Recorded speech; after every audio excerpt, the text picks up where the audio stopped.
Nah, sebagai pendahuluan, bahwasanya teknologi pengolahan hasil ternak itu adalah suatu mekanisme yang melakukan proses pengolahan dari hasil-hasil industri peternakan mulai dari sektor produksi sampai ke hilirnya, mulai dari hulu sampai ke hilir, sehingga produk peternakan itu bisa dinikmati oleh konsumen.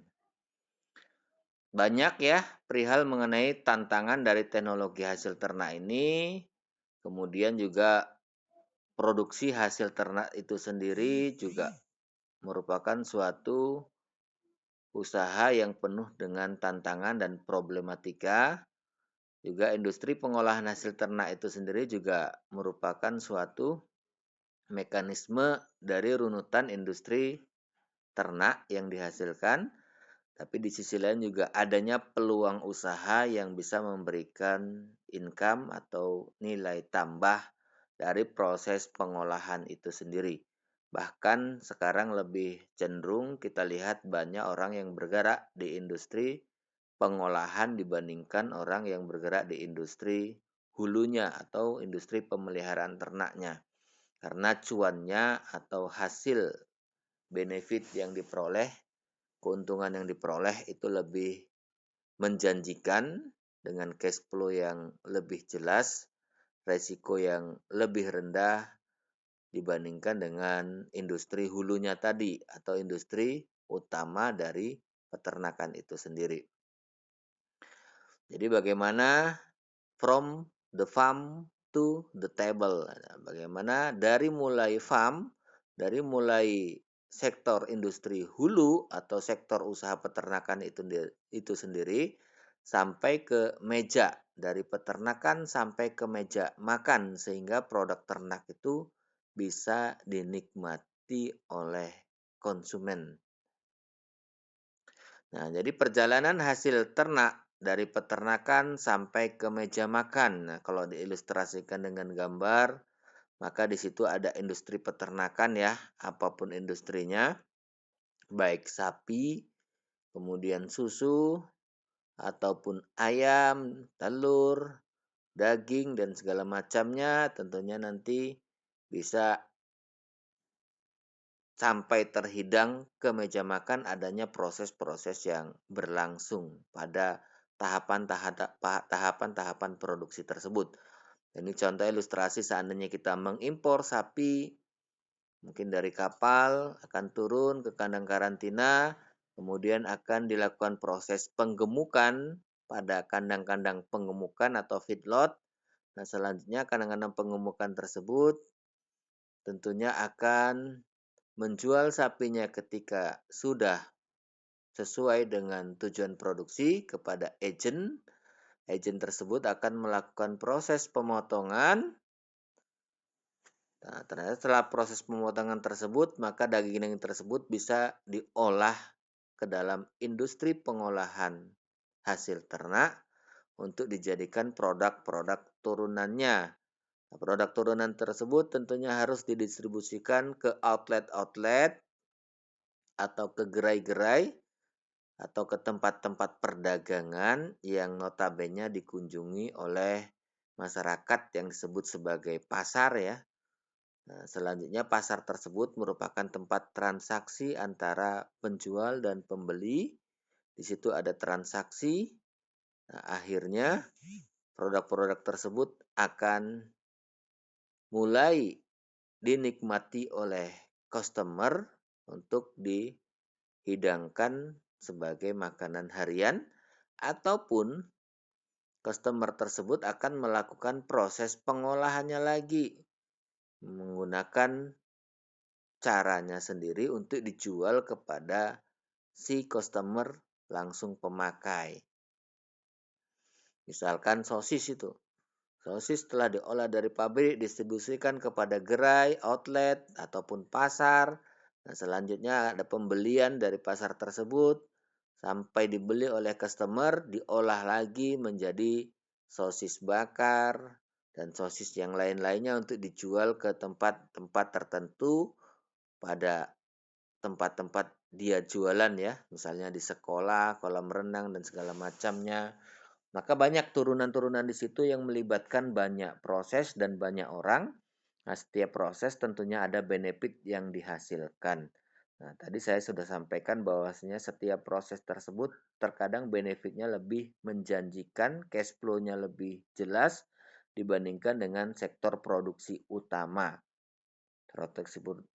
Sektor produksi utama di mana ya? Di peternakannya ya. Karena di situ dibuat produk bahan bakunya.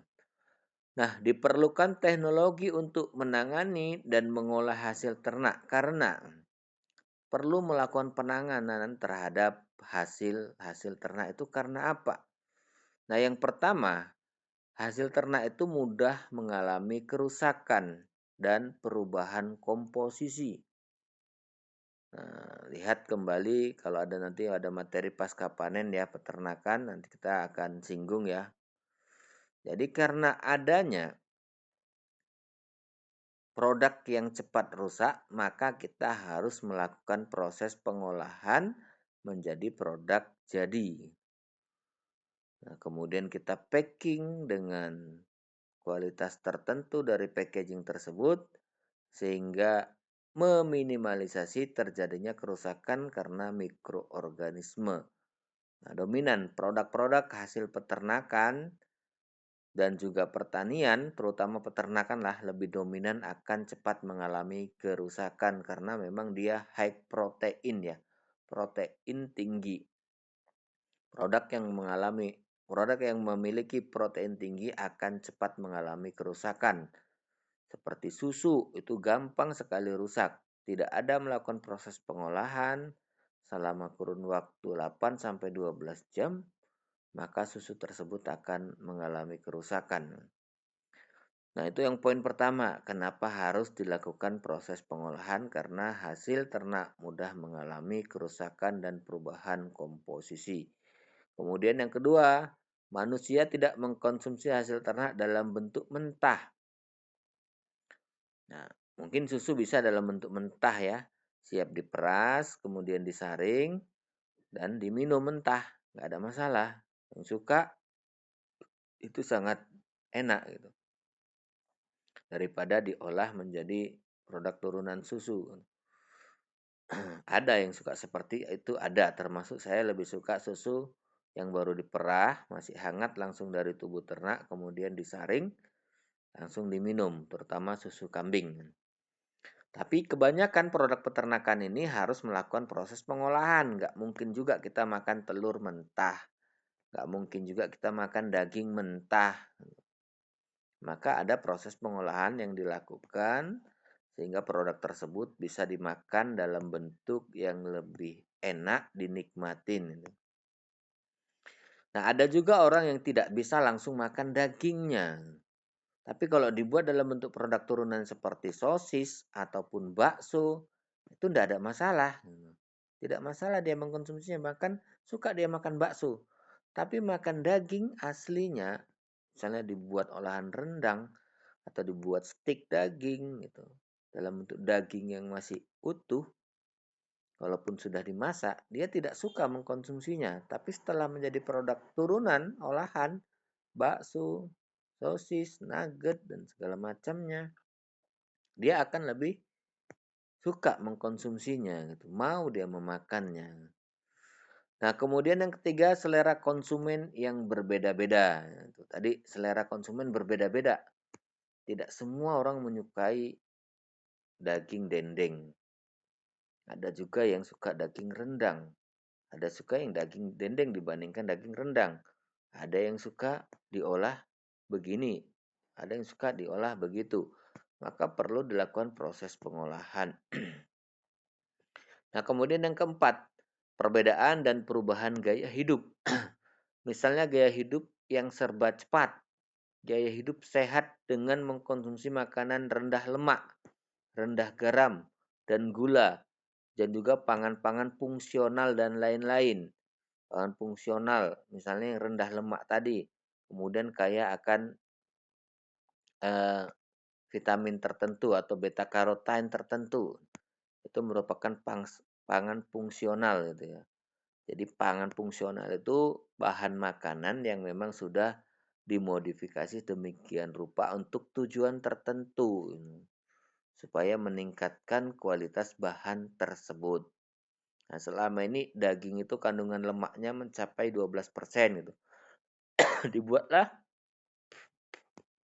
peternakan dengan pola tertentu sehingga menghasilkan lemak daging yang jauh lebih rendah dan proteinnya lebih tinggi gitu. Misalnya melalui proses makanan ataupun melalui proses gerakan ternak tersebut yang sering disebut sebagai exercise atau olahraga ternak. Nah, itu merupakan pangan fungsional.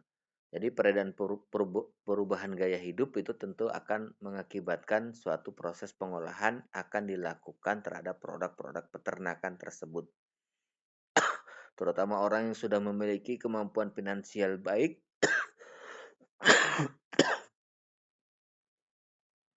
maka dia juga akan lebih selektif dalam memilih pangan. Mungkin dia mau belanja makanan di pinggir jalan.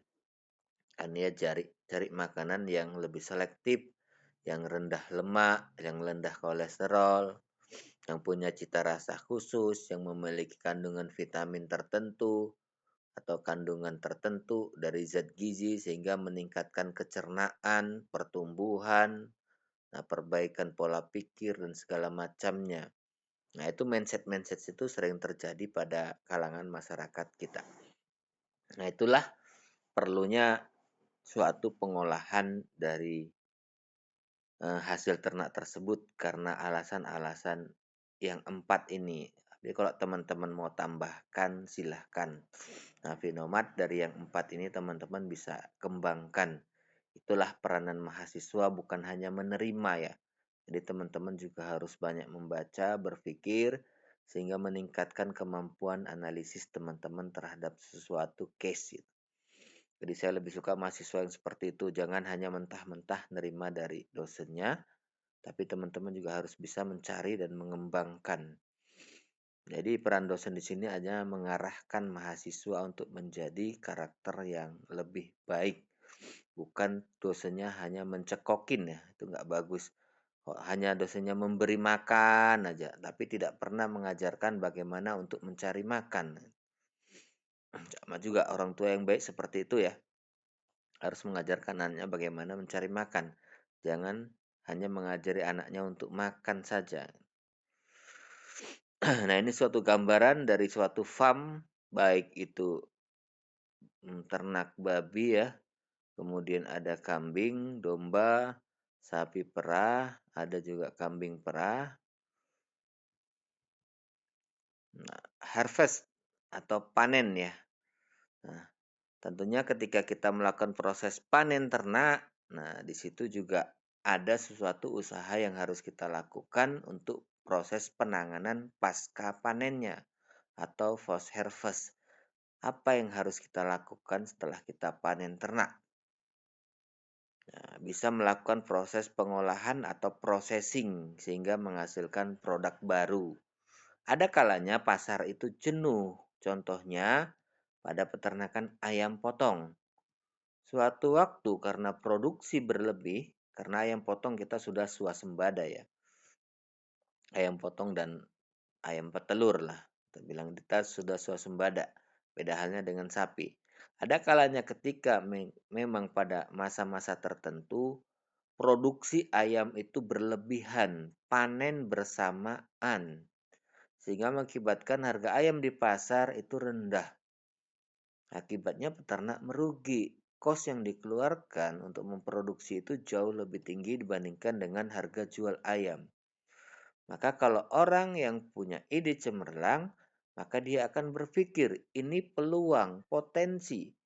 Bagi peternak ini adalah musibah, tapi bagi pengusaha di sektor pengolahan ini adalah potensi yang baik karena bisa membeli ayam dengan harga murah. Nah, disitulah yang masing-masing punya andil. Ada yang merugi, ada juga yang untung berlebih. Akhirnya, Dilakukanlah suatu proses pengolahan